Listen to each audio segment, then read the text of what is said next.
This is Tea with Queens, where the headlines get a makeover and the truth gets heels.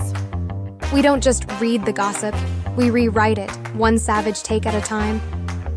Caution, today's tea is unfiltered and fabulous.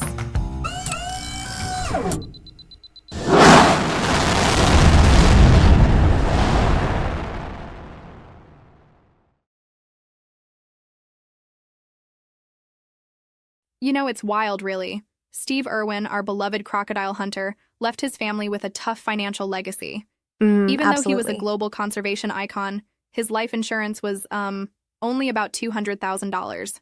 Wait, only 200K? That sounds pretty small given his fame, right? Exactly, and it gets even more interesting. Most of his earnings went right back into Australia Zoo and his conservation work. Yep. His passion for wildlife, like his deep commitment to preserving the zoo, meant his family ended up, dealing with debt and a lot of grief.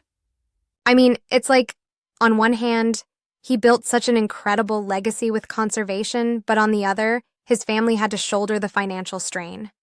Has that always been the case with someone so renowned? Yeah. Steve apparently had a 10-year business plan to prevent any kind of financial risk from distant relatives swooping in, so he sort of, reinvested everything into his main passion, keeping Australia Zoo alive for future conservation. Right. It's like he cared more about the animals than about monetary wealth. But still, isn't it kind of short-sighted? I mean, if you're leaving your family with, barely enough to cover a week's payroll, doesn't that suggest a lack of balance between passion and practicality?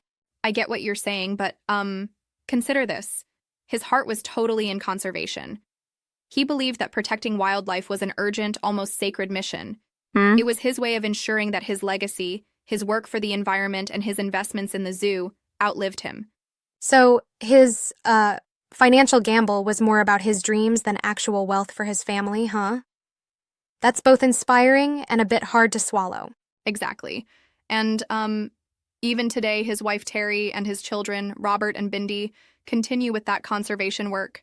They're carrying the torch, though not without personal financial struggles. Right on. It's like they're living with the bittersweet knowledge that the legacy costs so much, both emotionally and financially. That really underlines the complexity of his choices. Investing everything in a cause so dear is admirable, but it begs the question, should passion never be balanced more with practicality? True, and I, think that's a point worth debating.